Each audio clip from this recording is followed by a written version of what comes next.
கைலாய பரம்பரையில் சிவஞான போத நெறி காட்டும் வண்ணை பையல் வாய்மை கண்டான் சந்ததி கோர்மை ஞான பானுவாகி குயிலாரும் பொழில் திருவாவடுதுறை வாழ் குரு நமச்சிவாய தேவன் சைலாதி மரபுடையோன் திருமரபு நீடோழி தழைகாமாதோ சிற்றம்பலத்தான் திருத்தோழன் சுந்தரன் நற்றமிழ் மாலை அணிநாவலூர் கொற்றவன் நம்பியாரூரன் பேர் நாம் ஒரு காலோதினால் தப்பிக்கும் தீவினையேதான்.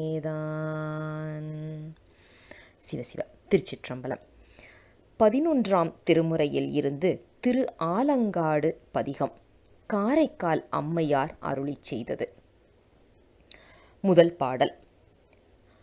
கொங்கை திரங்கி நரம்பெழுந்து குண்டு கண் வெண்பற்குழி வயிற்று பங்கி சிவந்திரு பற்கள் நீண்டு பரடுயர் நீள்கணை காலோர் பெண்பேய் தங்கி அலறி உலறு காட்டில் தாழ்சடை 8 திசையும் வீசி அங்கம் குளிர்ந்தனல் ஆடும் எங்கள் அப்பன் இடம் திரு ஆலங்காடே. இந்த பாடல்ல ஒரு பெண் பேயை இங்கே நமக்கு வருணித்து காட்டுகின்றார் அம்மையார். அதாவது ஒரு பெண் பேய் அங்கே சுடுகாட்டில் உட்கார்ந்துருக்குதான். அது எப்படி இருக்கின்றது, அந்த பெண் பேயை பார்ப்பதற்கு எப்படி இருக்கின்றது அப்படின்னா, மார்பகங்கள் எல்லாம் சுருங்கி போய் அதே நேரத்தில் நரம்புகள், உடல்ல இருக்கிற நரம்புகள்லாம் அப்படியே மேலே எழுந்து நிற்கின்ற மாதிரி, இப்போ புடைச்சிட்டு நிற்குதுன்னு சொல்லுவோம் இல்லையா, அந்த மாதிரி நரம்புகள்லாம் எழுந்து நிற்குதான். அதே நேரத்தில் கண்கள் பெரிய ஒரு குழி விழுந்தா மாதிரி, இன்னைக்கு சொல்கிறோம்ல பேண்டா ஐஸ் அப்படி இப்படின்னு சொல்கிறோம் இல்லையா, அந்த மாதிரி கண்கள் பெரிய ஒரு 2 குழிகள் மட்டும்தான் தெரியுதான், கண்கள் அப்படி இருக்குதான். பற்கள் எப்படி இருக்குன்னா, வெள்ளை வெளையர்னு அந்த பற்கள் பளிச்சுன்னு வெளியில தெரிகிற மாதிரி இருக்குதான். ஏன்னா பேய்களுக்கு சதையெல்லாம் இல்லாததுனால அந்த பற்கள் அப்படியே ரொம்ப பெருசா விகாரமா வெளியில தெரியுதான். அது மட்டும் இல்லாம வயிறு குழி வாங்கி இருக்கின்றது. ஏன்னா நம்மளுக்கு இன்னைக்கு சொல்ற மாதிரி இந்த ஃபேட் எல்லாம், அந்த கொழுப்பெல்லாம் இல்லாததுனால அந்த பேய்களுக்கு வயிறு ஒட்டி போய் ஒரு குழி மாதிரி தெரிகின்றது.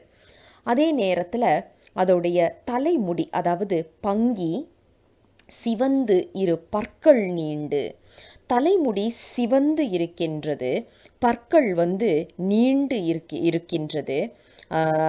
பரடுயர் நீள்கணை காலோர் பெண் பேய் என்று சொல்லுகின்றார். அதாவது அந்த பின்னங்கால்கள் நீண்டு இருக்கின்றதாம், அப்படிப்பட்ட பேய்கள் என்று சொல்லுகின்றார், பெண் பேய் என்று சொல்லுகின்றார். ஒரு பெண் பேயை நமக்கு வருணித்து காட்டுகின்ற அற்புதமான ஒரு இடம். இன்னைக்கு நாம எத்தனையோ இந்த மாதிரி படங்கள் பார்த்தாலும் அல்லது காட்சிகளை பார்த்தாலும் சரி, எப்படியோ ஏதோ ஒரு விதத்துல இப்படித்தான் பேய் இருக்கும் அப்படின்னு நமக்கு காண்பித்தாலும், நமக்கு காரைக்கால் அம்மையார் பேயார் வடிவம் கொண்டு வந்தவர் அப்படிங்கிறதுனால அங்க சுடுகாட்டுல இருக்கிறத அப்படியே படம் பிடித்து நமக்கு காட்டி அருள் செய்கின்றார்கள். அங்க உள்ள பெண் பேய்கள்லாம் எப்படி இருக்கு, அதோடைய உருவங்கள் எப்படி இருக்கின்றது என்பதை நமக்கு இந்த முதல் 2 வரிகளில் சொல்லிட்டு அடுத்தது பாருங்க. தங்கி அலறு உலறு காட்டில் என்று சொல்லுகின்றார். இந்த மாதிரி பெண் பேய்கள் அங்கே தங்கி அலறி கொண்டு இருக்கின்றதாம். சிலப்போ பார்த்தீங்கன்னா திடீர்னு ஓலமிடுகின்றது அந்த பெண் பேய்கள். காரணமே இல்லாம திடீர்னு ஒரு சத்தம் போட்டுட்டு, திடீர்னு ஒரு ஒரு ஒரு கூச்சல் போட்டுட்டு, ஒரு பயத்தின் காரணமோ அல்லது மற்றவங்கள பயமுறுத்தணும்னு காரணமோ, ஏதோ ஒரு காரணத்துக்காக சத்தம் எழுப்பி கொண்டு இருக்கின்றதாம். அதுவும் அலறி உலறு காட்டில் இருக்கின்றது இந்த பேய்கள். அப்படிப்பட்ட இடத்தில் எங்கள் பெருமான் என்ன தெரியுமா செய்கின்றார்? தாழ் சடை 8 திசையும் வீசி, அவருடைய சடாமுடி என்று சொல்லப்படுவது தாழ்ந்த சடையாக இருந்தாலும் 8 திசைகளிலும் சுழன்று வீசிக்கொண்டு இருக்கும் மாதிரி அங்கம் குளிர்ந்து அனல் ஆடும் எங்கள் அப்பன் என்று சொல்லுகின்றார். முரண் அணி இதெல்லாமே. இது பார்த்தீங்கன்னா பெருமானுடைய இடம் எது அப்படின்னா இடுகாடு, அதாவது சுடுகாடு. அங்க பிணங்கள் எரிந்து கொண்டிருக்கின்றது. அங்கே அனல் ஏந்தி அனலில் ஆடிக்கொண்டிருக்கின்றான். அப்படிப்பட்டவன் சூடாகத்தானே இருக்கணும். ஆனா பாருங்க, அங்கம் குளிர்ந்து என்று சொல்லுகின்றார். பெருமான் ஆட ஆட, அந்த எரியில் ஆட ஆட அவரது உடல் குளிர்ந்து இருக்கின்றதாம். குளிர்ந்து, அங்கம் குளிர்ந்து அனல் ஆடுகின்றான். யார் என்றால் எங்கள் அப்பன், எங்கள் சிவபெருமான், எங்கள் அப்பன் என்று சொல்லி அப்படி நின்று ஆடிக்கொண்டிருக்கின்ற இடம் எது என்றால் திரு ஆலங்காடு என்ற அற்புதமான இடம் என்று சொல்லி அற்புதமாக நமக்கு இந்த முதல் பாடலை அருளிச் செய்திருக்கின்றார் அம்மையார்.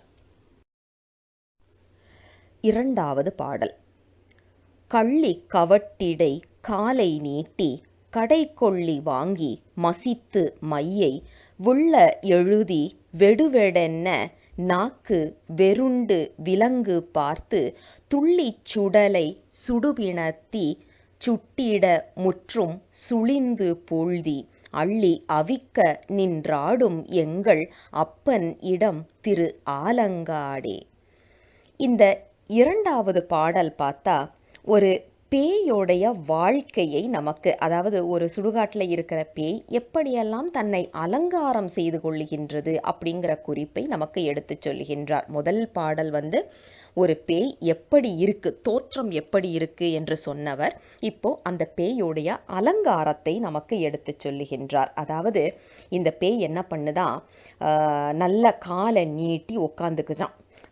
கள்ளி செடியில் காலை நீட்டி, கள்ளி செடி எவ்வளவு முள் இருக்கிறதுன்றது நமக்கு தெரியும். அங்கே போய் காலை நீட்டி உட்காந்துருக்கு அப்படின்னா என்ன அர்த்தம்? அது குத்துறதோ அதோடைய வலியோ இதற்கு தெரியாத ஒரு நிலைப்பாடு என்று பொருள். அங்கே கொள்ளிக்காக, அதாவது இந்த பிணங்கள் சுடுவதற்காக அந்த கொள்ளி போடுவாங்க இல்லையா, அந்த தீயை எடுத்து, அந்த கட்டையை எடுத்து அந்த தீயை அணைச்சிட்டு பார்த்தீங்கன்னா அது கருப்பாக இருக்கும் இல்லையா, அதை நல்லா குழைச்சி கண்ணுக்கு மை போல இட்டு கொள்ளுகின்றதான் அந்த பேய். ஏன்னா ஏற்கனவே பெண் பேய்னு சொல்லிட்டாரு, முதல் பாடல்லே சொல்லிட்டாங்க அம்மையார். அதனால இந்த பாடலும் அந்த பெண் பேய் என்றே நாம் எடுத்துக்கணும். கண்களை அழகுபடுத்தி கொள்ளி, அந்த கண்கள் ஏற்கனவே குழி விழுந்து இருக்கு அப்படின்னு சொல்லிட்டாங்க. குழி விழுந்த அந்த கண்களுக்கு மை தீட்டி மேலும் அழகு செய்து கொள்ளுகின்றதாம். நமக்கு நினைக்கிறதுக்கே பயமா இருக்கு. ஆனா அதுதான் அவர்களை பொறுத்த வரைக்கும் அழகு என்று பூசிக்கொள்ளுகின்றார்கள் அப்படின்னு சொல்லி அம்மையார் இங்கே சொல்றாங்க. அதாவது அந்த கரியை குழைத்து கண்ணுக்கு மை போல இட்டு கொள்ளுகின்றனவா அந்த பேய்கள். அது மட்டும் இல்லாமல் அதற்கு பிறகு ஒன்றுக்கொன்று சண்டை போட்டுக்கொண்டு சிரித்து கொண்டு ஒருத்தர் பயமுறுத்தி கொண்டு ஒருத்தர் அணைத்து கொண்டு, அதாவது ஒரு பேயோடைய வாழ்க்கையை நமக்கு அழகாக அதாவது ஒரு சின்ன வயசு பெண்கள் எப்படி தன்னை அழகுபடுத்திக்கிட்டு அப்புறம் விளையாட்டுக்கு ஒருத்தர் சீண்டி விளையாடிக்கிட்டு இருப்போமோ அந்த குறிப்பை இங்க சொல்லுகின்றார். ஆனா பேய்கள் வடிவத்துல ஒன்றுக்கு ஒன்று அந்த பேய்கள் ஒன்றொன்று சண்டை போட்டுக்கிட்டு இருக்குதான்.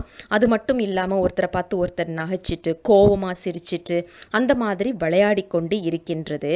இப்படிப்பட்ட இடத்தில் பிணங்கள் எரிந்து கொண்டிருக்கின்றது. ஆனா என்ன பண்ணுதான் இந்த பேயி, அந்த சூடு, பிணங்கள் எரிந்து கொண்டிருக்குன்னா அவ்வளவு சூடா இருக்கும் இல்லையா, அது கூட இல்லாத அளவுக்கு அந்த புழுதியை எடுத்து ஒருத்தர் மேல ஒருத்தர் போட்டு விளையாடிக்கிட்டு இருக்கான்.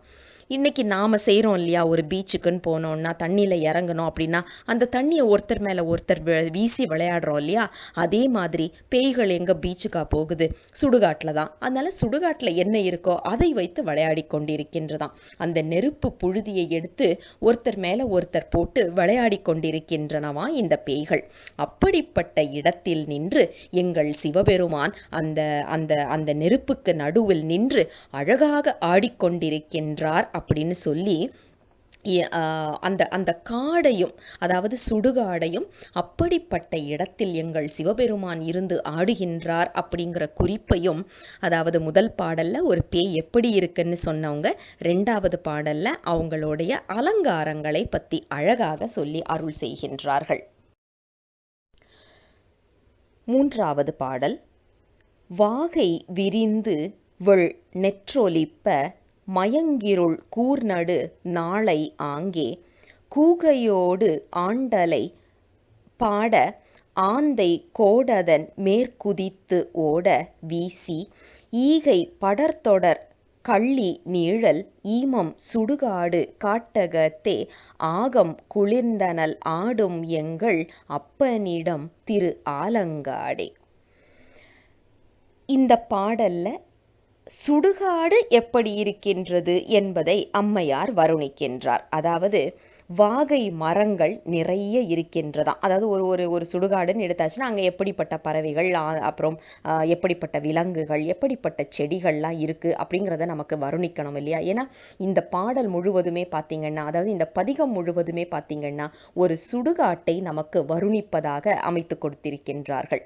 அதே மாதிரி இங்கே வாகை மரம் பெரியதாக வளர்ந்திருக்கின்றது.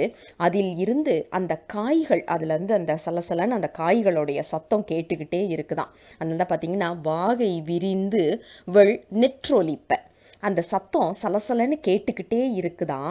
அந்த இடத்துல நின்று, அதாவது அது இருள், நள்ளிருள், ஃபுல்லாக இருட்டாக இருக்குது. அப்படியே ஒரு பிச் டாக்குன்னு சொல்லுவோம் இல்லையா, அந்த மாதிரி நள்ளிருளாக இருக்கின்றது.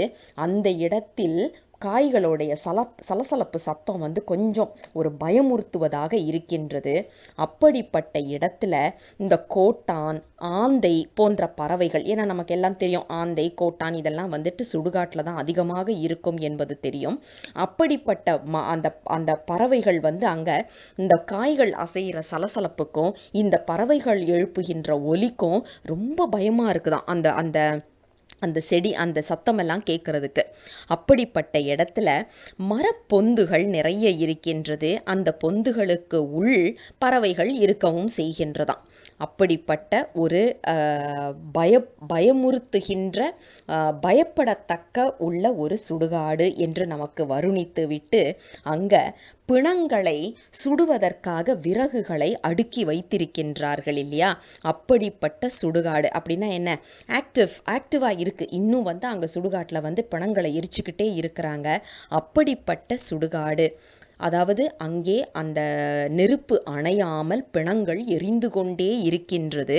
அப்படிப்பட்ட இடத்தில் எங்கள் பெருமான் தலையில் கங்கையை வைத்து கையில் அனலை ஏந்தி அழகாக திருநடனம் புரிந்து கொண்டிருக்கின்றான் அப்படின்னு சொல்லிட்டு, இதுல என்ன குறிப்புன்னா, எங்க சிவபெருமான் ஆடுவதற்கு அரங்கமாக இருப்பது எது என்றால் இப்படிப்பட்ட நெருப்பு நிறைந்து கொண்டிருக்கின்ற, நெருப்பு என்றுமே எரிந்து கொண்டிருக்கின்ற சுடுகாடு. அவன் ஆடுவதற்கு ஓசை ஒலிகள்லாம் வேணும் இல்லையா? அது எதுன்னு கேட்டா வாகை மரத்துடைய காய்களும் அங்கே இருக்கின்ற அந்த கோட்டான், ஆந்தை போன்றவை பாடுவதற்கும் ஏற்றது போல எங்கள் பெருமான் நின்று அங்கே ஆடிக்கொண்டிருக்கின்றார். ஏன்னா ஒரு நடனம் ஆடணும் அப்படின்னா அங்கே இசைக்கருவிகள் இருக்கணும். அந்த இசைக்கருவிகளும் பாடல்களும் யார் மூலமாக வருகின்றது அப்படின்னா அங்கே இருக்கின்ற செடிகள் மூலமாகவும் அங்கே இருக்கின்ற பறவைகள் மூலமாகவுமே கிடைக்கின்றதா. அது மட்டும் அல்லாமல் எங்கள் பெருமான் நின்று ஆடுகின்றார் இல்லையா? ஆனா கையில அனல் வைத்திருக்கின்றார். அவர் காலுக்கு கீழேயும் அனல் தான் இருக்கு, கையிலையும் அனல் வைத்திருக்கின்றார். ஆனா தலையில் இருக்கின்ற அந்த கங்கை நதியும் இருக்கின்றது. அதாவது நீரும் நெருப்பும் பார்த்திங்கன்னா ஒன்றுக்கு ஒன்று உடன்படாத ஒரு விஷயம். ஒன்று அதிகமான நீர் இருந்தால் நெருப்பு அணைச்சிரும், அதிகமான நெருப்பு இருந்தால் நீரை ஆவியாக்கிரும். ஆனால் எங்கள் சிவபெருமான் கிட்ட இருக்கிற ரெண்டுமே எந்த ஒரு பாதிப்பும் இல்லாமல் அப்படியே இருக்கின்றது. தலையில் கங்கையும் வற்றவில்லை, அது ஆவியாகவும் போகல, கையில் இருக்கிற நெருப்பும் அவியாமல் அப்படியே நின்று ஆடிக்கொண்டிருக்கின்றான் அப்படின்னு சொல்லி பெருமானின் அந்த நடன காட்சியை நம் கண்முன் கொண்டு நிறுத்துகின்றார். 4வது பாடல். குண்டில் ஓமக்குழி சோற்றை வாங்கி குறுநரி தின்ன அதனை முன்னே கண்டிலம் என்று கனன்று பேய்கள் கையடித்து ஓடிட காடு அரங்கா மண்டலம் நின்றங்குளாளம் இட்டு வாதித்து வீசி எடுத்த பாதம் அண்டம் உற நிமிர்ந்து ஆடும் எங்கள் அப்பனிடம் திரு ஆலங்காடே. இன்றைய பாடல் பெருமானின் ஊர்த்தவ தாண்டவத்தை, அதாவது இந்த பாடலை பார்த்தீங்கன்னா பெருமானுடைய ஊர்த்தவ தாண்டவத்தை நமக்கு நினைவு கூறும் அற்புதமான ஒரு பாடல். அதனால தான் பார்த்தீங்கன்னா மண்டலம் நின்றங்குளாளம் இட்டு வாதித்து வீசி எடுத்த பாதம். வீசி காலை வந்து மேலே எடுக்கிறார். எப்படின்னா அண்டமுற நிமிர்ந்து வானத்து வரைக்கும் காலை எடுக்கின்றார். அப்படிங்கிறதுனால அந்த ஊர்த்தவ தாண்டவத்தை நமக்கு நினைவுக்கு கொண்டு வரும் அற்புதமான ஒரு பாடல். இதுல பாருங்க, இங்க வந்து குண்டில் ஓமக்குழி என்று சொல்லுகின்றார். அதாவது ஆழமாக இருக்கின்ற ஓமகுண்டங்கள் இருக்கின்றதாம். ஏன்னா அங்க வந்து அந்த பிணங்களுக்கு வந்து சாப்பாடு அப்படி அந்த காலத்துல வந்து பிணங்களை கொண்டு போய் எரிக்கிறதுக்கு முன்னாடி அதுக்கான பூஜை எல்லாம் செய்துட்டு அங்க அந்த உணவுகள் அதெல்லாத்தையும் வச்சுட்டு தான் வருவாங்க இல்லையா. அந்த ஒரு வழக்கத்தை வைத்து இங்கே சொல்லுகின்றார். அதாவது ஆழமான ஓம குண்டங்கள் இருக்கின்றதா, அதுக்குள்ள வந்து சோறு நிறைய போட்டு வச்சிருக்கிறாங்க. அந்த பிணத்தை எரிக்கிறதுக்காக வந்தவங்க போட்டுட்டாங்க. இந்த அந்த அந்த சோறெல்லாம் அதுல இருக்கு. அதை பார்த்த உடனே அங்கே இருக்கின்ற நரிகள் வருகின்றது. எல்லாருக்கும் பசி இருக்கிறது தானே, நரியும் வருது அதை சாப்பிட்றதுக்கு. அதை சாப்பிட்றத பார்த்த உடனே அங்க இருக்கிற பேய்களுக்கு வந்து கோபம் வந்துருதான். ஏன்னா அது அதுங்களுக்குள்ள சாப்பாடு, பேய்களுக்குள்ள சாப்பாடு, அதை வந்து நரிகள் சாப்பிடுதுன்னு கோபம் வந்து கையை வச்சு அடிக்குதான். அதாவது கையை வச்சு அடிச்சு விரட்டுறதுக்கு முயற்சி செய்தான். ஓடு ஓடு அப்படின்னு சொல்லிட்டு. அந்த மாதிரி அந்த பேய்கள் வந்து நரிகளை துரத்தி கொண்டு இருக்கின்றது. இப்படிப்பட்ட இடம், அதாவது அந்த பேய்களுக்கு அவ்வளவு கோபம் வருது.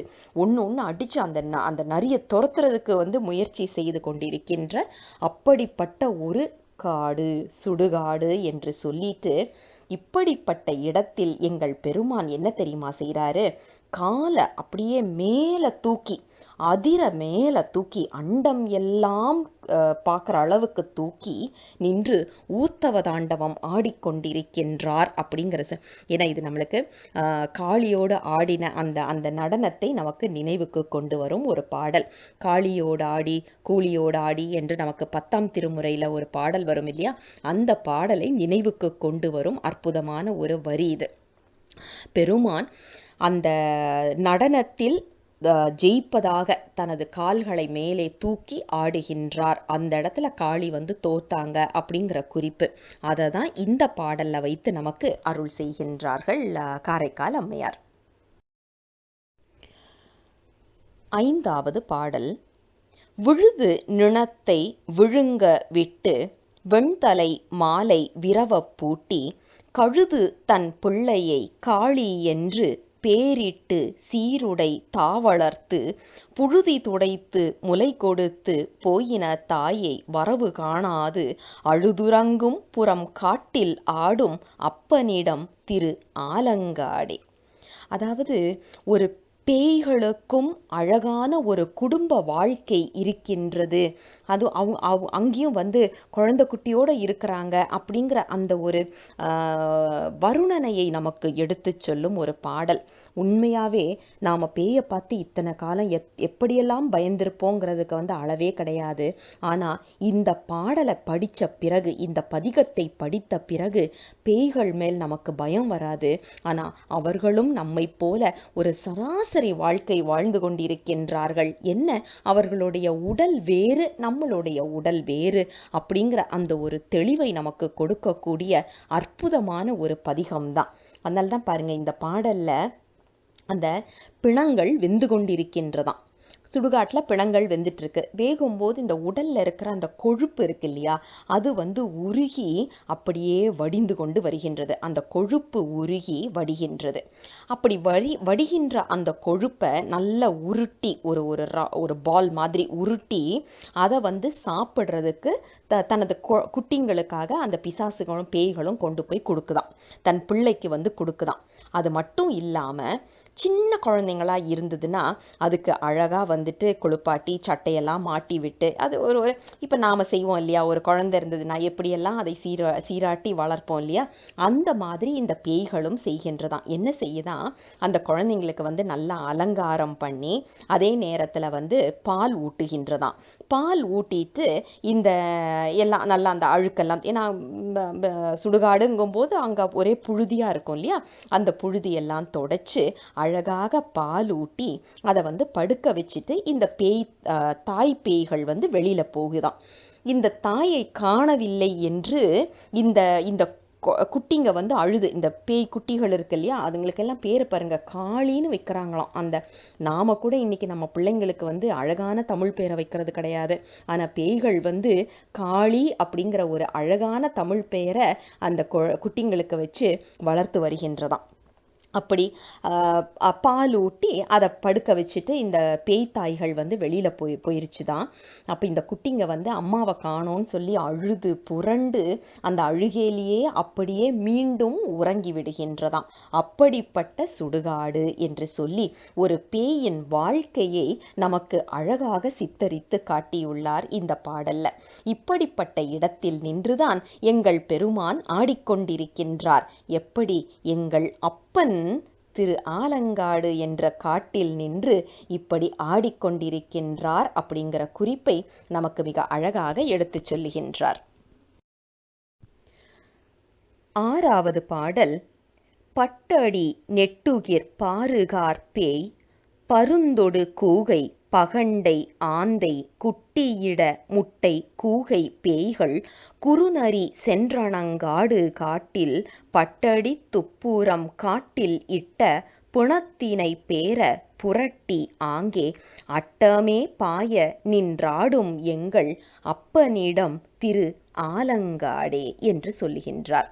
அதாவது இந்த பேய்கள் இருக்கின்ற இடத்தில் எப்படிப்பட்ட பறவைகள் இருக்கு, அதே மாதிரி அங்கே என்ன விதமான ஒரு மிருகங்கள் இருக்கு அப்படிங்கிறத அந்த காடுடைய வருணனையாக இந்த பாடலை சொல்லி அருள் செய்கின்றார். அதாவது எப்படி இருக்கின்றதா அங்கே உள்ள அந்த பேய்கள்னா, மடிந்து நீண்ட நகம் இருக்கின்றதாம். அதனால தான் பார்த்தீங்கன்னா நம்மளை எப்பவுமே சொல்லுவாங்க, ஏன் இப்படி பேய் மாதிரி நகத்தை வளர்த்து வச்சிருக்க, வெட்டேன் அப்படின்வாங்க. ஆனால் இன்னைக்கு அதுவே ஸ்டைலாக போச்சுது. நாம் எதெல்லாம் வந்து செய்யக்கூடாது, இதெல்லாம் நமக்கு உகந்தது இல்லை என்று நம்மை வளர்த்தார்களோ, இன்றைய காலகட்டத்தில் நாம் எல்லாம் என்ன பண்ணிடுறோம், மாடர்னைசேஷன் அது இதுன்னு சொல்லிட்டு, ஏன்னா இதெல்லாம் வந்து நாகரீகம் நவநாகரீகம் அப்படின்னு சொல்லிட்டு பேய்கள் செய்து கொண்டிருப்பதை நாம் செய்து கொண்டிருக்கின்றோம். அவ்வளவுதான். நகத்தை நல்ல நீளமாக வளர்த்து வைத்திருக்கின்றதா இந்த பேய்கள். அது மட்டும் அல்லாமல் அதற்கு கால்லாம் சரியா இருக்காது இல்லையா, அதனால அந்த வழுக்கும் கால்கள் வந்து அப்படியே வழுக்கிற மாதிரி இருக்கான். ஏன்னா நம்மளை மாதிரி பாதங்கள் கிடையாது. அதனால தான் சொல்லுவாங்கல்ல, தேவர்களுக்கும் சரி பேய்களுக்கும் சரி கால் கிடையாது, நமக்கு மட்டும்தான் பெருமான் கால் கொடுத்திருக்கிறாரு. கால்களால் பயன் என் என்று நம்ம அப்பர் பெருமான் அதுக்காகத்தான் பாடினாரு. நாம வந்து கோகரணம் கோபுரங்களை வலம் வருவதற்காகத்தான் ஆலயங்களை வலம் வர மட்டுமே நமக்கு கால்கள், வேற யாருக்குமே கால் கொடுக்கல சாமி. அப்ப நாம அந்த காலை எப்படி பாதுகாத்து எப்படிப்பட்ட ஒரு பயனை அடைய வேண்டும் என்பதை நாம் புரிந்து கொள்ள வேண்டும். அதுக்குதான் வழுக்கும் கால்களை கொண்டதாக இருக்கின்றதா அந்த பேய்கள். அப்படிப்பட்ட பேய்கள் இருக்கின்ற இடத்தில் பருந்துகள் இருக்கின்றது, கோட்டான் இருக்கின்றது, ஆந்தைகள் இருக்கின்றது, அதோட கௌதாரி அப்படின்னு சொல்றது வந்து முட்டையும் போட்டு வச்சிருக்குதான். இப்படிப்பட்ட இடத்துல குள்ள நரிகள் நிறைய இருக்கு. நரிகள், ஆந்தை, கோட்டான், அப்ப யோசிச்சு பாருங்க அந்த சத்தம் வந்து எவ்வளவு ஒரு பயமுறுத்துறதா இருக்கும் அப்படின்னுட்டு. அப்படிப்பட்ட ஒரு இடமாக இருக்கின்றது. இங்க வந்து என்ன பண்ணுதான் அந்த பேய்கள் வந்து இப்படிப்பட்ட ஒரு சூழ்நிலையில இருக்கிறதுல நிறைய பிணங்கள் எரிந்து கொண்டு இருக்கின்றது. அதை அப்படியே அசால்ட்டா தூக்கி புரட்டி புரட்டி போட்டு ஒண்ணுக்கு ஒண்ணு அதுல இருந்து எடுத்து அந்த பிணத்தை எடுத்து சாப்பிடுறது, விளையாடுறது, இப்படி செய்து கொண்டிருக்கின்றதா. அப்படிப்பட்ட இடத்தில் தான் எங்கள் சிவபெருமான் நின்று 8 திசைகளும் அப்படியே சும்மா சுழற்சியா ஆடுறாரு அப்படின்னு சொல்லலாம். சுழன்று ஆடிக்கொண்டிருக்கின்றாராம் எங்கள் சிவபெருமான் அப்படின்னு சொல்லி இதன் பெயர்தான் வீர நடனம் என்று சொல்லுகின்றார். ஆக இந்த பாட்டில் பார்த்தீங்கன்னா, அட்டமே பாய நின்றாடும் எங்கள், அப்படியே வீர ஆட்டமாக ஆடிக்கொண்டிருக்கின்றார் எங்கள் பெருமான் அப்படின்ற ஒரு குறிப்பை மிக அழகாக நமக்கு எடுத்துச் சொல்லுகின்றார் இந்த பாடலில். 7வது பாடலில் கழலும் அழல்விழி கொள்ளி வாய்ப்பேய் சூழ்ந்து துணங்கை எட்டோடி ஆடி தழலுள் எரியும் பிணத்தை வாங்கி தான்தடி தின்றணங்கு காடு காட்டில் கழலொலி ஓசை சிலம்பொலிப்ப காலுயர் வட்டணை இட்டு நட்டம் அழலுமிர்ந்து ஓரி அழல் உமிழ்ந்தோரி கதிக்க ஆடும் அப்பனிடம் திரு ஆலங்காடே என்று சொல்லுகின்றார். அதாவது அந்த அந்த பேய்கள் எப்படிப்பட்ட ஒரு இடத்துல இருக்கு அப்படிங்கிறத நாம் ஏற்கனவே ஒரு மேற்சொன்ன பாடல்களில் எல்லாத்தையும் நமக்கு அற்புதமாக காட்டினார். அதே மாதிரி அங்கே தீப்பிழம்பு வீசிக்கொண்டே இருக்கின்றதாம். அந்த அந்த பேய்களுடைய கண்களை பார்த்தா அந்த தீப்பிழம்பு வீசுவது போலவே இருக்கின்றதாம். அந்த மாதிரி ஒரு இடத்துல நின்று ஒரு விதமான ஆட்டத்தை ஆடிக்கொண்டிருக்கின்றது அங்கே இருக்கின்ற பேய்கள். அதாவது ஒரு விதமான கூத்து ஆட்டம். எப்படின்னா அந்த கையை இப்படி இந்த இப்போ கும்மிலாம் பண்ணுறோம் இல்லையா, அந்த மாதிரி கையை ஒரு குத்தாட்டம் மாதிரி ஆடிக்கொண்டு இருக்கின்றதாம். ஏன்னா பிணங்களை சுற்றி வருவது. ஏன்னா சாப்பாடு நம்மளுக்கு கிடைச்சிருச்சு அப்படின்னு சொல்லிட்டு ஒரே சந்தோஷத்தில் ஒரே குஷியில் அந்த பிணங்களில் சுற்றி சுற்றி ஆடிக்கிட்டு இருக்கின்றது அப்படின்னு சொல்லி அங்கு இருக்கின்ற அந்த பிணங்களில் இருக்கின்ற அந்த தசையை எடுத்து சாப்பிடுகின்றதாம் அந்த பிசாசுகள். ஆடிக்கொண்டே சந்தோஷத்தில் மகிழ்ச்சியில் ஆடிக்கொண்டே அங்கு இருக்கின்ற அந்த பிணத்தினை எடுத்து அந்த தசையை எடுத்து உண்டு கொண்டிருக்கின்றது என்று சொல்லி இப்படிப்பட்ட இடத்தில் நின்று எங்கள் பெருமான் ஆடிக்கொண்டிருக்கின்றார். எப்படி ஆடுகின்றார் அப்படின்னா அவர் கால்களில் அணிந்திருக்கின்ற அந்த வீர சிலம்பு என்று சொல்லப்படுவது ஒலித்து கொண்டிருக்கின்றது. அது மட்டும் இல்ல, அவர் ஆடுவதனால் அவர் தலைமுடி, அதாவது அந்த ஜடாமுடின்னு சொல்லுவோம் இல்லையா, அது பொன்னொளி நிறைந்ததாக இருக்கின்றது. அப்படியே நல்ல பளபளன்னு இருக்கிற அந்த முடி 8 திசையிலையும் வீசுற அளவுக்கு நின்று ஆடிக்கொண்டிருக்கின்றார் அப்படின்னு சொல்லி தீப்பிழம்பு போல இருக்கின்ற கண்களையுடைய பேய்கள் நின்று ஆடிக்கொண்டிருக்கின்ற அதே இடத்தில் நம்ம சிவபெருமானும் நின்று ஆடிக்கொண்டிருக்கின்றார், மகிழ்ச்சியில் கூத்தாடிக்கொண்டிருக்கின்றார் அப்படிங்கிற ஒரு குறிப்பு. இதுல என்னன்னா அந்த பிணங்கள் கிடைத்து விட்டது, தனக்கு உணவு கிடைத்து விட்டது என்ற ஒரு மகிழ்ச்சியில அங்கே நின்று அந்த பேய்கள் கூத்தாடி கொண்டிருக்கின்றது. சிவபெருமானும் அங்கே நின்று ஆடுகின்றார். ஏன் அப்படின்னா அவர் இயற்றுவது ஐந்தொழில் என்ற நடனம். ஏன்னா இந்த பிணங்கள் எரிகின்றது என்பது ஒடுக்கத்தை குறிப்பது இல்லையா, அந்த ஒடுக்கத்தை அங்கே காண்பித்துக் கொண்டிருக்கின்றாராம். 5 தொழிலையும் தானே இயற்றுகின்றோம் என்பதற்காகத்தான் அண்டத்தில் நின்று ஆடியவர் இப்போது சுடுகாட்டிலும் நின்று ஆடிக்கொண்டிருக்கின்றார் என்ற குறிப்பு. 8வது பாடலில் நாடும் நகரும் திரிந்து சென்று நன்னேரி நாடி நயந்தவரை மூடி முதுபிணத்திட்ட மாடே முன்னிய பெய்கணம் சூழ சூழ காடும் கடலும் மலையும் மண்ணும் விண்ணும் சுழல அனல்கை ஏந்தி ஆடும் அரவப் புயங்கன் எங்கள் அப்பனிடம் திரு ஆலங்காடே என்று சொல்லுகின்றார். அதாவது எப்படிப்பட்ட இடமாக இருக்கின்றது இந்த இடம் அப்படின்னா பிணங்கள் எரிந்து கொண்டிருக்கின்ற இடமாக இருக்கின்றது.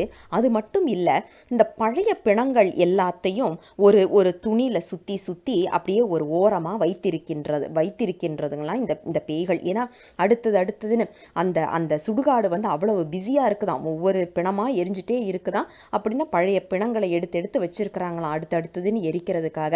இப்படிப்பட்ட ஒரு இடம். ஏன் அப்படின்னா நாடு நகரம் இது எல்லாத்தையும் சுத்தி நல்ல வழியை தேடி, எனக்கு சிவபெருமானுடைய திருவடி வேண்டும் என்று நல் வழியை தேடி அதற்கு பிறகு பெருமானின் திருவடியை அடைய வேண்டும் என்று விரும்பி இறந்தவர்கள். அதுதான் அங்க முக்கியம். அதாவது ஐயோ சாகுறோமே அப்படின்னு, ஏன்னா மரண பயம் யாருக்கு இருக்கின்றதோ அவர்களுக்கு கண்டிப்பாக மறுபிறவி உண்டு. இது நமக்கு எழுதப்படாத ஒரு சட்டம் என்பது நமக்கு தெரியும். மரண பயம் யார் யாருக்கு இருக்கோ அவர்களுக்கு கண்டிப்பாக மறுபிறவி உண்டு. ஆனா இந்த பெருமானின் திருவடியை அடைய வேண்டும் என்ற விண்ணப்பத்தோடு, அந்த பெருமானின் திருவடியை நான் அடைகிறேன், இந்த உடல் தான் மாறப்போகுது அப்படிங்கிற அந்த சட்டை மட்டும் கழறுகிறது என்ற தெளிவோடு இருக்கக்கூடியவர்கள் விரும்பி பெருமானின் திருவடியை அடைகின்றார்கள்.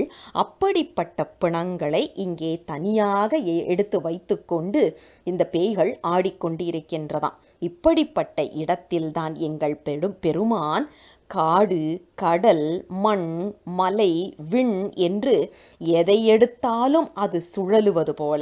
அதாவது மண், கடல் நீராலானது, அதே மாதிரி விண் இது ஆகாயம், எதுவாக இருந்தாலும், அதாவது இதுல மண் அப்படின்னு சொல்லியாச்சுன்னா அது நமக்கு திடப்பொருள், அதாவது நம்ம கண்ணில் பார்க்கக்கூடியது, உருவமா இருக்கிறது. கடல்னு பார்த்தீங்கன்னா உருவம், ஏன்னா அது எந்த பாத்திரத்தில் நம்ம எடுக்கிறோமோ அந்த உருவத்தை எடுக்கும், அதற்கு ஒரு உருவம் கிடையாது. அதே மாதிரி பார்த்தீங்கன்னா விண் அருவம். ஆக உருவம், அருவம், அருவுருவம் அனைத்தும் சுழலும் அளவுக்கு நின்று ஆடிக்கொண்டிருக்கின்றான் எங்கள் பெருமான். அவன் அணிந்து கொண்டிருக்கின்ற ஆபரணம் எது தெரியுமா? பாம்பையே அணிகலனாக அணிந்து கொண்டிருக்கின்றான். நெருப்பினை கையில் ஏந்தி மிக அழகான திருக்கூத்து நிகழ்த்தி கொண்டிருக்கின்றான். ஏன்னா அவன் எதிர்பார்த்து இருப்பது உயிர்கள் அவன் திருவடிகளை சேர வேண்டும் என்பது.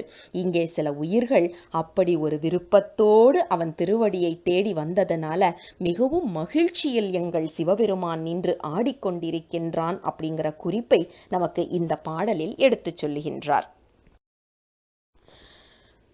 9வது பாடலில் துத்தம் கைக்கிள்ளை விளரி தாரம் உழை இழி ஓசை பண் கெழுமப் பாடி சச்சரி கொக்கரை தக்கையோடு தகுனிச்சம் துந்துபி தாளம் வீணை மத்தளம் கரடிகை வன்கை மென்தோல் தமருகம் குடமுழா மொந்தை வாதித்து அத்தனை விரவினோடு ஆடும் எங்கள் அப்பன் இடம் திரு ஆலங்காடே என்று சொல்லுகின்றார்.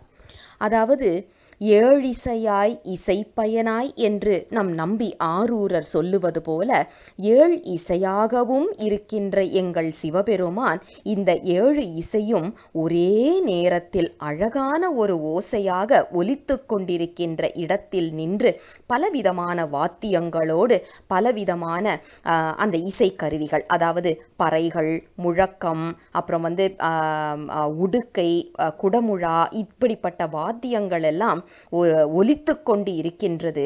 அங்கே 7 விதமான அந்த இன்னைக்கு சொல்றோம்ல 7 ஸ்வரங்கள் அப்படின்னு சொல்றோம் இல்லையா, அந்த குறிப்பையும் இங்கே சொல்லி, அதாவது நமக்கு 7 ஸ்வரங்கள் அப்படிங்கிறது இன்னைக்கு வடமொழியிலிருந்து வந்ததுன்னு நம்ம நினைச்சிட்டு இருக்கிறோம். ஆனா அதற்கு வித்திட்டது தமிழ் பண்கள் தான். பண்கள்ல இருந்து தான் இன்னைக்கு நாம சொல்ற இந்த ஸ்வரங்கள், அப்புறம் இந்த மற்ற கர்நாடிக் மியூசிக் எல்லாமே வந்ததுக்கு காரணம் இதுதான். இதை 3ஆம் நூற்றாண்டில் இருந்து 5ஆம் நூற்றாண்டு வரை அந்த காலகட்டத்தைச் சேர்ந்த காரைக்கால் அம்மையார் நமக்கு பதிவு செய்து தருகின்றார்கள். இங்க பாருங்க, இதுல துத்தம் என்பது இன்னைக்கு நாம சொல்றோம்ல சரிகம பதனிசா, அதுல அந்த ரீ என்பது துத்தம், அதுல க அத சரி க இருக்குல்ல அது கைக்கிள்ளை, மா என்பது உழை, பா என்பது இழி, தா என்பது விளரி, நீ என்பது தாரம். இதுல பாருங்க சரி கம பத நீ சா, இந்த இடத்துல துத்தம், கைக்கிள்ளை, உழை, இழி, விளரி, தாரம் அனைத்தையும் வைத்து அற்புதமாக நமக்கு சொல்லி கொடுக்க இதுதான் நம்ம பண்களுடைய அடித்தளம் என்பதை நமக்கு அழகாக பதிவு செய்து கொடுக்கின்றார்கள் காரைக்கால் அம்மையார். அது மட்டும் இல்லாம எத்தனை விதமான கருவிகள் பாருங்க, அந்த வாத்திய கருவிகள், பறைகள் இருக்கின்றதாம், பலவிதமான குரல்கள் இருக்கின்றதாம். ஏன்னா இன்னைக்கு நீங்க பாத்தீங்கன்னா பஞ்ச மரபு என்று சொல்லப்படுகின்ற நூல்ல 5 விதமான ஒலிகளை நமக்கு சொல்றாங்க. ஒன்று குரல்ல இருந்து வருவது, அடுத்தது காற்று கருவி, அடுத்தது தோல் கருவி, அப்புறம் உலோகத்தினால வருவது, இந்த இதெல்லாம் போட்டு அடிக்கிறோம் இல்லையா, மெட்டல் வச்சு அடிக்கிறது இருக்கு இல்லையா, இப்படி இந்த மாதிரி ஒரு 5 விதமான கருவிகள் சொல்லுவார்கள். அதுல பார்த்தீங்கன்னா இங்க குரல் வருகின்றது, உடுக்கை, குடமுழா, இப்படிப்பட்ட வாத்தியங்கள் எல்லாம் ஒலித்து கொண்டிருக்கின்றது. இப்படிப்பட்ட அழகிய ஓசைகளும் ஒலிகளும் இசையும் நிறைந்த இடத்தில் நின்று அற்புதமான நடனத்தை, திருநடனத்தை ஆடிக்கொண்டிருக்கின்றார் எங்கள் சிவபெருமான் அப்படிங்கிற குறிப்பை பதிவு செய்து முதல்ல அம்பலவாணர் என்று சொல்லப்படுகின்ற அந்த புரோட்டோடைப்பை நமக்கு கொடுத்தது யாரு அப்படின்னாக்க நமக்கு காரைக்கால் அம்மையார் தான். இன்னைக்கு நாம சொல்றோமே வடமொழியிலிருந்து தமிழ் வந்ததா, தமிழ்ல இருந்து வடமொழி வந்ததா, இந்த குழப்பத்துக்கே நாம போக வேண்டாம். இந்த ஒண்ணு அற்புதமான ஒரு விஷயம். வடமொழியில வடநாட்டில் எந்த சிவன் ஆலயத்திலையும் நீங்க பார்த்தீங்கன்னா அம்பலவாணருக்கு இத்தனை ஒரு முக்கியத்துவம் நாம பார்க்க முடியாது. நிறைய ஆலயங்கள்ல அம்பலவாணரே இல்லை என்பதுதான் உண்மை. ஆனா அனைத்து சிவ ஆலயங்கள்லையும் தமிழ்நாட்டை பொறுத்த வரைக்கும் அம்பலவாணர் கண்டிப்பாக இடம் பிடித்திருப்பார். யோசிச்சு பாருங்க, நீங்க அந்த வடநாட்டு கோயில்களுக்கும் தமிழ்நாட்டு கோயில்களுக்கும் உள்ள மிகப்பெரிய வித்தியாசம் அம்பலவாணர். இந்த புரோட்டோடைப்பை நமக்கு கொடுத்தது யாரு அப்படின்னா காரைக்கால் அம்மையார். ஏன்னா அதுக்கு முன்னாடி இதுக்கான சான்று இல்லை, அதற்கு பிறகு நிறைய சான்றுகள் நமக்கு வருகின்றது. அந்த அம்பல கூத்தனை நம் கண்முன் கொண்டு வந்து நிறுத்தியது யார் என்றால் காரைக்கால் அம்மையார். அவர்கள் பார்த்ததை அப்படியே வார்த்தைகளில் கொடுத்து இப்படிதான் அம்பலவாணருடைய நடனம் இருக்கின்றது என்பதை நமக்கு தத்ரூபமாக காண்பித்து அருள் செய்கின்றார். 10வது பாடல். புந்தி கலங்கி மதிமயங்கி இறந்தவரை புறம் காட்டில் இட்டு சந்தியில் வைத்து கடமை செய்து தக்கவர் இட்ட செந்தீவிளக்கா முந்தி அமரர் முழவின் நோசை திசைக்கது வச்சிலம் பார்க்க ஆர்க்க அந்தியில் மானடம் ஆடும் எங்கள் அப்பனிடம் திரு ஆலங்காடே என்கின்றார். அதாவது இது நம்மளுடைய வாழ்க்கையை எடுத்துச் சொல்லும் ஒரு பாடல். ஒரு வீட்டில் ஒரு விதமான இறப்பு நிகழ்ந்து விட்டது அப்படின்னா நாம் என்ன செய்வோம்? நம்ம மதி மயங்கி விடுகின்றது, நம்ம அறிவுங்கிறது மயங்கிடுது, நம்மளுடைய அந்த மூளை கலங்கி போய் நிற்கிது. யோசிச்சு பாருங்க, மரணம் என்பது எத்தனை பெரிய ஒரு இழப்பு நம்மை பொறுத்த வரைக்கும் என்பது நம்ம தனிப்பட்ட முறையில் பார்க்குறோம். ஆனால் அது பெருமானின் திருவடியை அடைகின்றார்கள் அப்படிங்கிற அந்த ஒரு தெளிவு நமக்கு இருந்தால் அவ்வளவு கலக்கம் வராது. ஆனால் சாதாரண மனிதர்களாகிய நாம் நம்மளுடைய இழப்பை பெரிய ஒரு விஷயமா பார்க்குறோம். நம்ம அறிவு மயங்கிருது, நம்மளுடைய புத்தி கலங்கி நிற்கின்றது. அப்படிப்பட்ட ஒரு நிலையில் இந்த இறந்தவர்களை கொண்டு போய் சுடுகாட்டில் போட்டு சந்தியில் வைத்து அந்த சாயங்கால நேரத்தில் குடத்தில் இருக்கின்ற அந்த குடத்தை உடைச்சு, நம்ம சுற்றி வரும்போது குடத்தை உடைப்பாங்க இல்லையா, 3 தடவை உடைச்சு சொந்த மகனே தீ வைக்க, நாம் பெத்து வளர்த்து எத்தனையோ பாலூட்டி சீராட்டி வளர்த்திருப்போம். அப்படிப்பட்ட மகன் அந்த தாய்க்கோ தந்தைக்கோ தீ வைக்க ஈமக்கடன் முடிக்கின்ற சுடுகாடு என்று சொல்லுகின்றார். அவ்வளவுதான், முடிஞ்சிருச்சு, ஃபுல் ஸ்டாப். என்னதான் அரண்டு புரண்டு அழுதாலும் மாண்டவர் மீண்டு வருவது இல்லை. இந்த குறிப்பை தான் நாம் நல்லா ஞாபகம் வச்சுக்கணும். உயிருக்கு அழிவு கிடையாது, ஆனால் உடலுக்கு அழிவு உண்டு. அந்த உடல் என்பது பெருமானின் அதாவது மாயா காரியங்கள்ன்றதுனால அந்த மாயையிலேயே போய் ஒடுங்கி விடுகின்றது. இப்படிப்பட்ட ஒரு இடத்தில் நின்றுதான் எங்கள் சிவபெருமான் ஆடிக்கொண்டிருக்கின்றார். எப்படிப்பட்ட இடம்? பெத்த மகனே ஈமக்கடனை முடித்து அருள் செய்கின்ற அந்த ஒரு சுடுகாடு. ஏன்னா அதுவும் அருள் செய்கிறது தானே. அப்படிப்பட்ட ஒரு சுடுகாட்டில் காலில் இருக்கிற சிலம்பு ஒலிக்க, அழகான அந்த ஒலிக்கிற சத்தம் கேட்டுட்டே இருக்கிறான்.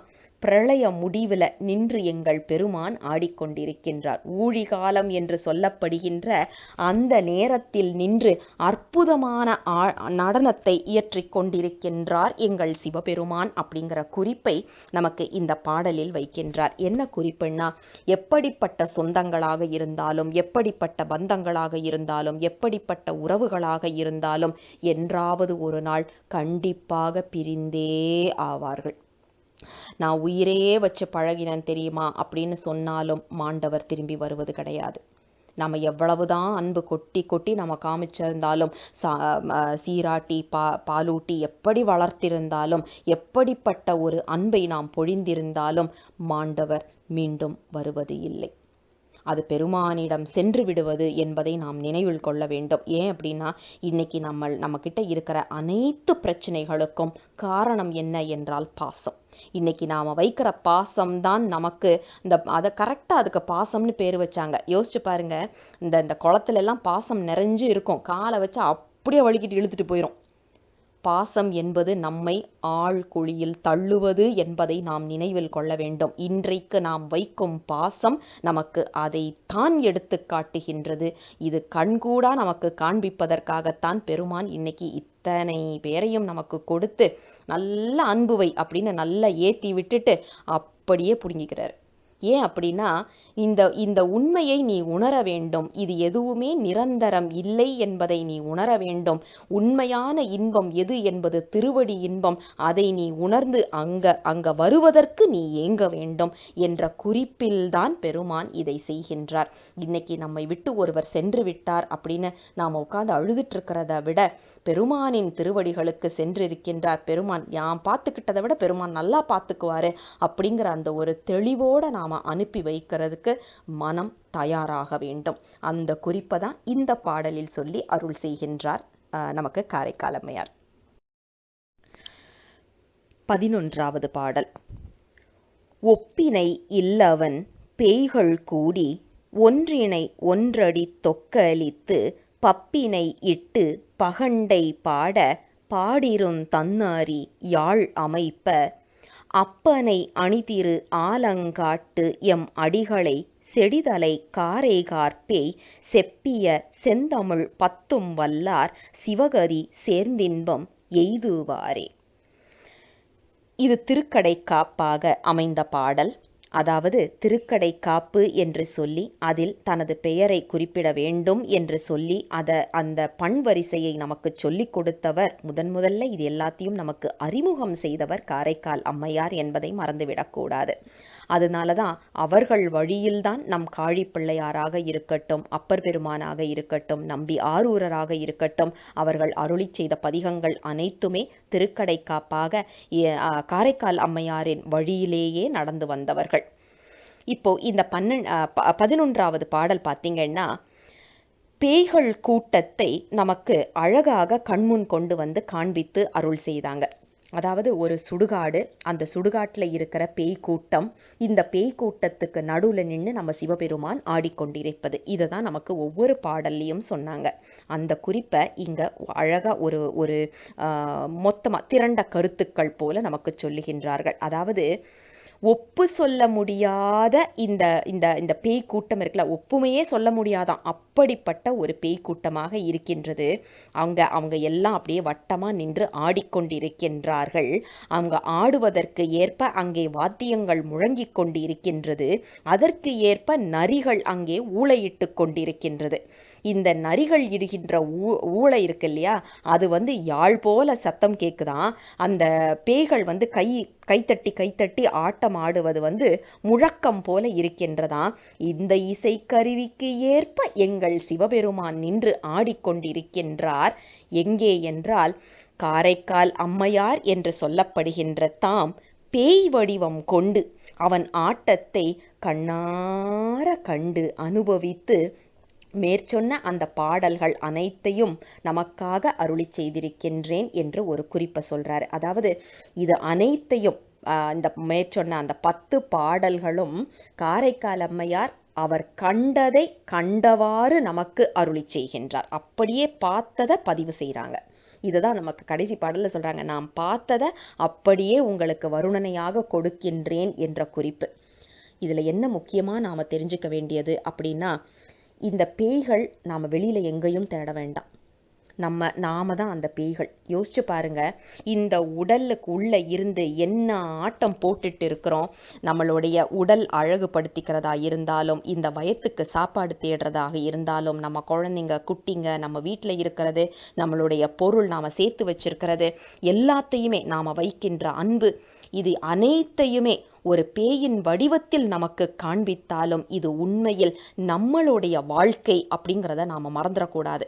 இது அப்படியே நம்ம வாழ்க்கையை படம் பிடித்து நமக்கு காட்டியது. ஒரு அலங்காரம் என்ற ஒரு குறிப்பில் நமக்கு சொல்கிறாங்க. அலங்காரம் யார் செய்வாங்க அப்படின்னா, உயிரோடு இருக்கிற நாம தான் செய்துட்டு இருக்கிறோம். அதாவது இந்த மனித பிறவியாக நாம் எடுத்ததே ஒரு பேய் வடிவம் கொண்டு, என்ன கொஞ்சம் அழகான ஒரு பேயா ஏதோ இருக்கிறோம், ஒரு இதில் இருக்கிறோம், ஒரு மனித வடிவம் தாங்கி இருக்கின்றோம். ஆனால் இந்த மனம் அப்படிங்கிற அந்த ஒரு காடு இருக்குல்ல, சுடுகாடு இருக்குது இல்லையா, அந்த மனம் என்ற மன்னிக்கணும், இந்த உடல் என்ற அந்த சுடுகாட்டில் மனம் அப்படிங்கிற பேய் என்ன ஆட்டம் ஆடுகின்றது என்பதை நாம் கொஞ்சம் சிந்தித்து பார்த்தோம் அப்படின்னா, இந்த சுடுகாடும் இந்த பேய்களும் அப்படியே நம்மை பிரதிபலிப்பதாக இருக்கும். அப்படியே நம்மளுடைய வாழ்க்கையை பிரதிபலிப்பதாக இருக்கும். இங்க நீங்க பேயை தேடியோ இல்லை இந்த சுடுகாடை தேடியோ நாம எங்கேயுமே போக வேண்டாம். இந்த சுடுகாட்டுல இவங்க சொன்ன அனைத்துமே நம்ம உடலில் அடக்கம் என்பதை நாம் புரிந்து கொள்ள வேண்டும். யாழ் சத்தம் கேக்குதா? கேக்குது. இந்த உடல்லையே எல்லா விதமான சத்தமும் கேக்குது. ஒன்றும் இல்லை, உட்காந்துட்டு எந்திக்கும் போது முட்டியில அங்கங்க சத்தம் கேக்குது. அது எல்லாமே ஒரு வித முழக்கம்தான். ஏதோ ஒரு எல்லாம் இந்த உடலை அப்படியே நீங்க எடுத்து பார்த்தீங்கன்னா சுடுகாடு. உள்ளே இருக்கின்ற இந்த மனம் இருக்குல்ல, இந்த மனம்தான் இங்கே இருக்கின்ற பேய். அதை நாம கட்டுக்கு கொண்டு வர வேண்டும் என்றால் என்ன செய்யணும்னா சிவபெருமானை உள்ளே நிறுத்த வேண்டும். இந்த சுடுகாட்டுக்குள்ள பெருமானை நிறுத்தி, பெருமானே நீ வெளியில் இருந்த சுடுகாட்டுல ஆடுறது இருக்கட்டும், இந்த உடல் என்ற சுடுகாட்டுக்குள்ள நின்று நீ ஆடு என்று நமது ஓலக்க மண்டபத்தில் அவனை நிறுத்தினோம் என்றால் அப்போதுதான் தியானம் கைகூடும். இவங்க சொல்ற இந்த பாடல்கள் அனைத்தும் அப்படியே நமக்காகவே பாடியது என்பதை உணர்ந்து நாம பாட வேண்டும். பாடினால் என்ன கிடைக்கும் என்பதுதான் நமக்கு இறுதி பாடல்.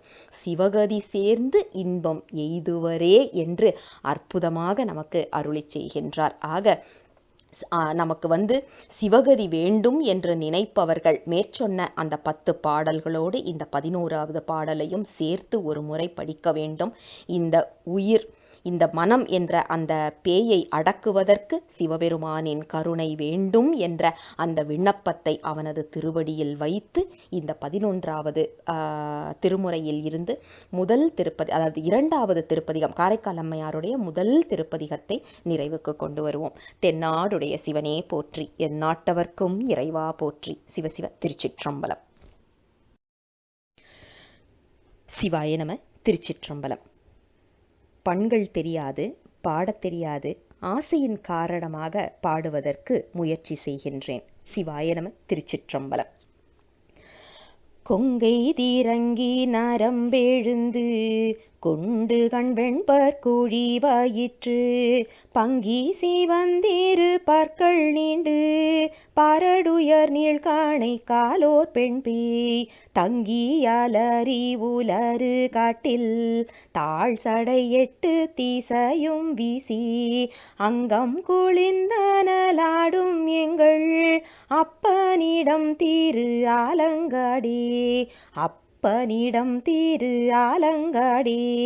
கள்ளி கவட்டிடை காலை நீட்டி கடை கொள்ளி வாங்கி மாசித்து மையை விள்ள எழுதி வேடுவேடென்ன நக்கு வேருண்டு விலங்கு பார்த்து துள்ளி சூடலை சூடு பீணத்தி சுட்டிடமுற்றும் சூழிந்து பூழ்தி அள்ளியாவிக்க நின்றாடும் எங்கள் அப்பனிடம் தீரு ஆலங்காடே.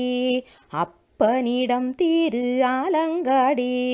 வாகை வீரிந்து வெண்ணெற்றோலிப்ப மயங்கிருள் கூநாடு நாளை ஆங்கே கூகையோடான் தாலை பாட ஆந்தை கோடாதன் மேற்கூதி தோட வீசி ஈகை பாட தோடர் கள்ளி நிழல் ஈமம் மீடு சூடு காட்டகத்தே ஆகம் குளிர்ந்த நல்லாடும் எங்கள் அப்பனிடம் தீரு ஆலங்காடே.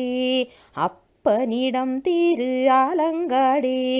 குண்டில்லோ மக்கோழி சோற்றை வாங்கி குறுநரி தின்ன அதனை முன்னே கண்டிலம் என்று கானன்று பேய்கள் கையடி தோடிட காடரங்கா மண்டலம் நின்றங்கோளாளம் இட்டு பாதித்து வீசி எடுத்த பாதம் அண்டம் முரணி மென்றாடும் எங்கள் அப்பனிடம் தீரு ஆலங்காடே. அப்பனிடம் தீரு ஆலங்காடே. விழுது நீணத்தை விழுங்கியிட்டு வெண்தலை மாலை வீரவ பூட்டி கழுது தன் பிள்ளையை காளி என்று பேரிட்டு சீருடை தாவளர்த்து புழுதி துடைத்து மூளை கொடுத்து போயின தாயை வரவு காணாது அழுதுறங்கும் பூரம் காட்டில் ஆடும் அப்பனிடம் தீரு ஆலங்காடே. அப்பனிடம் தீரு ஆலங்காடே. பட்டாடி நெட்டுகிற்பாறு கார்பேய் பருந்தொடு கூகை பாகண்டை யாந்தை குட்டியிட முட்டை கூகை பேய்கள் குறுநரி சென்றானங்காடு காட்டில் பிட்டாடி துப்பூரம் காட்டில் இட்ட பிணத்தினை பேர புரட்டியாங்கே அட்டமி பாய நின்றாடும் எங்கள் அப்பனிடம் திரு ஆலங்காடே அப்பனிடம் திரு ஆலங்காடே சுழலும் மாழல் வீழி கொள்ளி வாய்ப்பே சூழ்ந்து தூணங்கை இட்டோடியாடி தழலுள்ளேறியும் பணத்தை வாங்கி தாம் தடி தின்றானங்காடு காட்டில் கழலோலி யோசை சீலம்போலிப்ப காலுயர் வட்டடை இட்டு நட்டம் அழலுமிழ்தோரி கதிக்க ஆடும்